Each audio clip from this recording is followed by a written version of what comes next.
নমস্কার,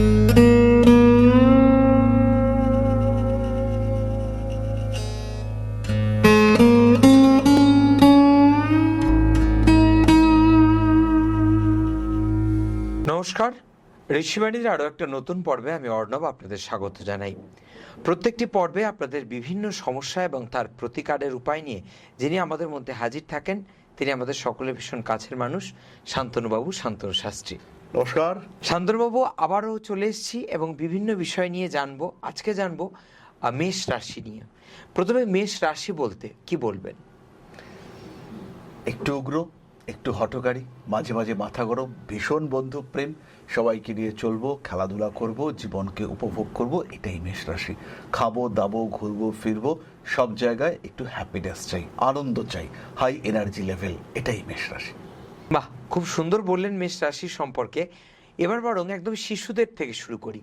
মেষ রাশির জাতক জাতিকা যে সমস্ত শিশুরা রয়েছে তাদের পড়াশুনো, তাদের শিক্ষা এ সম্পর্কে কি মনে হয়? প্রথমেই চর রাশি মঙ্গলের দ্বারা প্রভাবিত, খেলাধুলা করতে ভালোবাসে, খুব যে গভীরভাবে তারা পড়াশুনো করতে পারবে তা নয়, কনসেন্ট্রেশন বারবার মুভ করে। তাই শিশুদেরকে যদি ভালো করে পড়াতে হয় তাহলে খেলার সুযোগ দিতে হবে। মেষ রাশি বা লগ্নের মানুষ তারা শিশুরা তারা খেলার ছলে পড়বে, খেলতে খেলতে শিখবে। প্রকৃতি তাদের সবচেয়ে বড় শিক্ষাগুরু, এটা হবেন এবং এই প্রকৃতির সাহচর্যের মাধ্যমেই তারা তাদের শিক্ষা সম্পূর্ণ করবেন। এটাই মেষের ক্ষেত্রে প্রকৃষ্ট এবং আদর্শ। পড়াশোনার বিষয় নিয়ে যখন আলোচনা করলাম তখন মেষ রাশির যারা শিশুরা রয়েছে, যারা এখন পড়াশুনো করছে, তাদের পড়াশোনার পরিবেশটা ঠিক কিরকম হওয়া উচিত? পরিবেশের কথা আমরা আসবো, তার আগে বলি মেষ কিন্তু বাঁধন মানবে না। জোর করে চাপিয়ে দেওয়া শিক্ষা সেটা কিন্তু মেষের ক্ষেত্রে পসিবল নয়। বাবা মা বলছে যে তোকে ডাক্তার হতেই হবে, মেষ কিন্তু ডাক্তার হতে পারবে না, এটা মানতেই হবে। মেষ তার নিজস্ব স্বকীয়তায় বাঁচবে, নিজের সুরে মেষ চলবে, নিজের দেখানো রাস্তা নিজের মতো করে মেষ চলবে, এটাই মেষের কোয়ালিটি। এবার আমরা চলে আসবো পরিবেশের কথায়। মেষের জন্য ফোর্থ হাউস সেটা হচ্ছে কর্কট, সেখানে আমরা দেখতে পাই চর জল। তাহলে এমন একটা জায়গা যেখানে হচ্ছে গিয়ে একটু ওয়াটারি কানেকশনস রয়েছে, যে জায়গাটা তুলনামূলকভাবে ঠান্ডা শীতল, সেই জায়গায় সেই স্থানে মেষ পড়তে পারবে।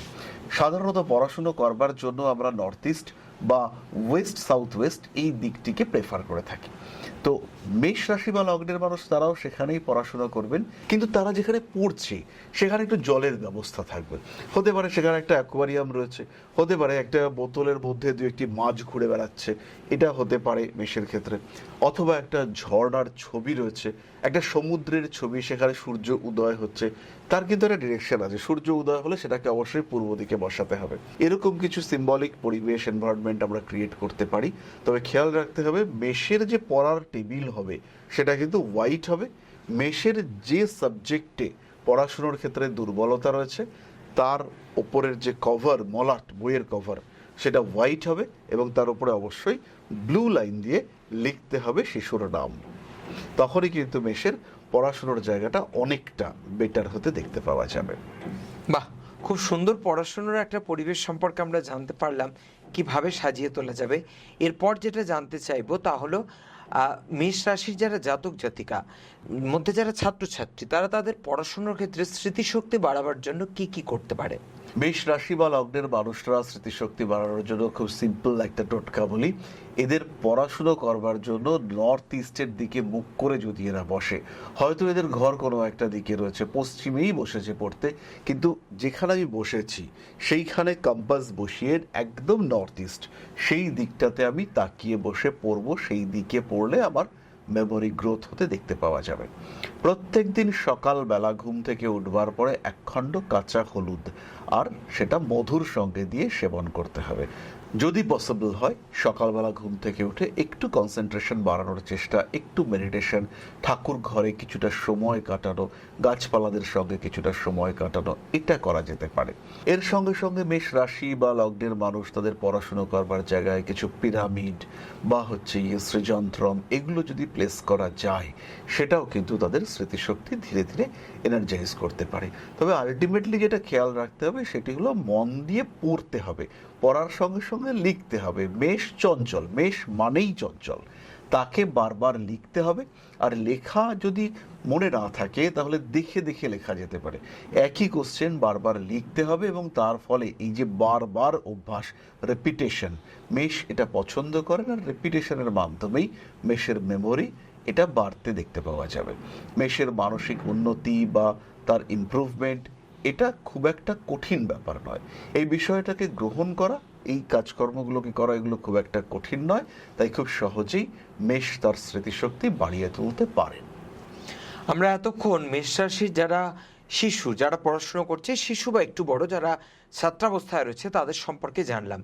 এরপর ছাত্রাবস্থা থেকে যখন তারা একটু বড় হলো, যখন তাদের চাকুরি বা অর্থভাগ্যের সময়, সেই সময় দাঁড়িয়ে আধ্যাত্মিকতা তাদের কিভাবে সাহায্য করবে? প্রথমেই বলি, চাকরির সঙ্গে তো আধ্যাত্মিকতার সরাসরি কোনো সম্পর্ক নেই, কিন্তু ম্যানিফেস্টেশন, আমি যেটা চাইছি সেটাকে আমি যদি পেতে চাই, আমার ইউনিভার্স, আমার এনভায়রনমেন্ট তাকে যদি আমার মতো করে মোটিভেট করতে চাই, তাহলে আমাকে একটু আধ্যাত্মিক হতে হবে। বিভিন্ন পদ্ধতি এখন আমরা দেখতে পাচ্ছি যে একই জায়গায় বারবার লিখতে হবে, একটা খাতার মধ্যে আমার উইশ বারবার লিখতে হবে। এগুলো সবকটাই ওয়ান কাইন্ড অফ মেডিটেশন। তো মেষ রাশি বা লগ্নের মানুষ তারা যদি মেডিটেট করতে পারেন, সিম্পল রেগুলার বেসিসে শিব তাণ্ডব স্তোত্র পাঠ, হনুমান চালিসা পাঠ, এর ফলে মেষ রাশি বা লগ্নের মানুষদের জীবনে মুভমেন্ট, গতি এটা দ্রুত চলে আসবে। অতি সহজেই মেষ তার নিজের জায়গা আবিষ্কার করতে পারবেন। খুব সহজ, ব্যাপারটা খুব টাফ নয়। এবং এখানে আধ্যাত্মিকতার কিন্তু বিরাট এফেক্ট রয়েছে। ইন্টারভিউ দিতে যাচ্ছি তার আগে একটু প্রার্থনা করে যাব। সোমবার ইন্টারভিউ দিতে যাচ্ছি, ভগবান শিব তার যে লিঙ্গ সেখানে আমরা কিছুটা পুজো করে যাব, তাকে আমরা অভিষেক করে যেতে পারি। এবং এর ফলে কিন্তু কিছু না হোক মনের জোর এটা বাড়বেই। ফলে আধ্যাত্মিকতা আমাদের জন্য প্রয়োজন।